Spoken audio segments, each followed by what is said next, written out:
Kuna vijana mahali hapa ambao wako tayari. Nianze kuwanoa niwafanye kama watumishi hapo, wachungaji. Alafu nianze kutembea nao, kuna mtembeo fulani mahali hapa. Tuna mambo yataanza kubadilika kuanzia ibada zetu hivi karibuni. Amen. Amen. Bwana Yesu asifiwe sana. Amen. Lakini pia nataka tukitua Kasekese kule vijijini Kasekese, gari inawahi kule kutangaza matangazo kule, inazunguka mji mzima na mabango, sauti ya Simba naingia. Leo nikiwa ofisini kwa mtendaji rafiki yangu sana akanitambulisha ofisini, huyu ndio sauti ya Simba. Wakaniita, "Mchungaji njoo. Wewe ndio unakusikia sauti ya Simba?" Ndio mimi. Wakashangaa sana, wakafurahi. Taarifa zilishaenea hadi kule maofisini. Na vitu nilikuwa nimefuatilia sana, nimepokelewa kwa heshima sana. Ndio wewe sauti ya Simba? Ndio mimi. Nimeshamaliza kazi. Japo ni usumbufu, ila nimeona Mungu akinitetea. Amen. Amen. Tukipiga kule mjani, kongamano kubwa, sauti ya Simba, matangazo mji wote, kama mji. Tukiingia Inyonga ni vile vile, tukiingia wapi ni vile vile, tunapiga kazi. Amen. Baada ya hapo nitaanza kuweka vituo vijana moto, nataka uwake kataa. Amen. Amen. Tunasema wewe kama nani? Nanielewa tu nilikuwa nani na ninani sasa hivi. Bwana Yesu asifiwe sana. Amen.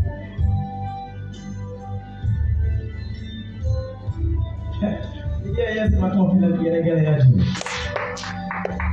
Mimi tuna Yesu kwa makofi na vigelegele. Kuna mambo mengine lazima msikilize mtu wa Mungu. Nilikwenda kanisa moja kule Geita, kanisa fulani siwezi kulitaja. Nikaanza kuhubiri. Ibada ya jioni nikaalikwa, nikaenda. Piga ibada kwa kwetu jioni nikaenda. Nilipofika nikafika kwenye ibada, kuna rafiki yangu wa Bagesho hivi wa sehemu moja hivi na baskeli. Tunafika tukakuta ibada imeharibika vibaya.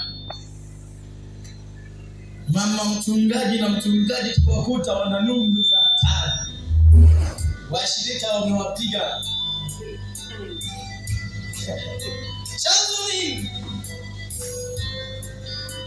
Chanzo wamebadilisha jina la dini. Amen. Sisi hatutaki kubadilisha dini za hii. Hasa wengine wakaanza kuimba tenzi, "Oh, sinipite moko." Timu nyingine, "Shangwe haleluya." Tutaimba kanisa moja ndani humo. Hebu washangae kwa makofi matatu. Amen. Kuna jamaa wakishashika dini, wameshika dini. Mimi sijaitwa na dini. Sijaitwa na pesa. Kama ni pesa, hata sasa hivi tuna message zimeingia kwenye simu yangu sasa hivi. Nikiwa nimekaa hapo sasa hivi, kuna message moja imeingia sasa hivi. Hata nikisema ifunguliwe. Kuna watu wananihitaji niende nikasimamie miradi tena mbali tu. Za milioni, sio za malaki. Za milioni. Lakini sina muda. Mungu ameniita katika kazi hii. Bwana Yesu asifiwe sana. Amen. Sijaitwa kutafuta pesa. Sijaitwa na dini. Nimeitwa na Mungu. Na natembea kwa maelekezo ya Mungu. Unapokuja hapa usishike dini. Mtu mmoja akasema hivi, dini ni ugonjwa zaidi ya bangi. Mtu akishika, ameshika. Na mimi sijaje kutangaza dini. Nimekuja kumtangaza Yesu na kazi zake. Na wanaonisikiliza lazima wafanikiwe. Amen. Amen. Amen. Pigie Yesu makofi na vigelegele.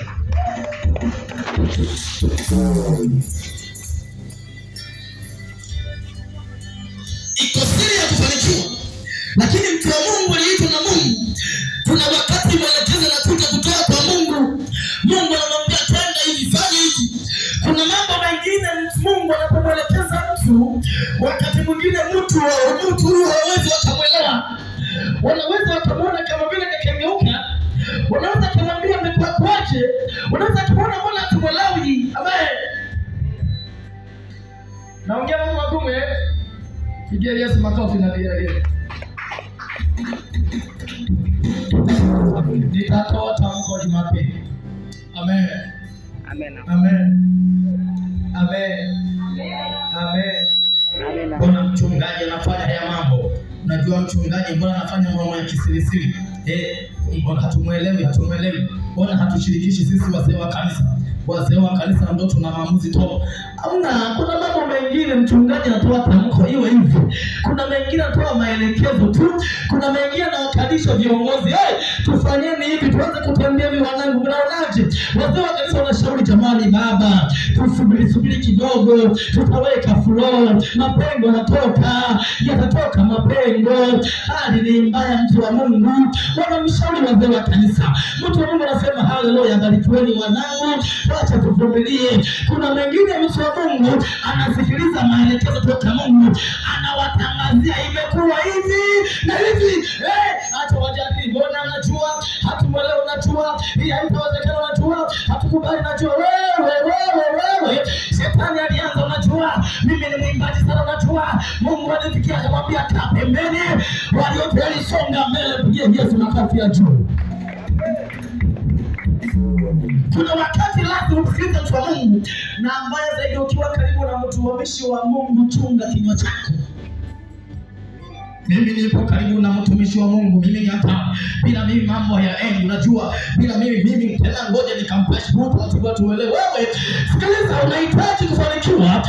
Elisha alikuwa karibu sana na Elia na umri wake ulikuwa ni mkubwa, lakini alimsikiliza Elia. Alipokuwa anapumzika anakwenda na Elisha ukubali, akajishusha, anakaa chini kumsikiliza mtu wa Mungu nini anakisema, nini anatoa maelekezo. Elisha akaanza kuyafanyia kazi, na baada ya hapo nini kilitokea? Elia baada ya kuondoka akachukuliwa kwenda mbinguni. Maandiko yananiambia niseme nisiseme, sema amen. Maandiko yananiambia Elisha kwa mlisi wa Elia akalisi upako na nguvu za Mungu, akaanza kutembea. Muujiza ule wa mwisho kufanya Elia ukawa kwanza kufanya Elisha. Muujiza wa mwisho kwa Elia ni wa kupiga maji, shia ikatokea. Ukawa muujiza wa kwanza kwa Elisha kupiga maji. Hadi vyetu Elisha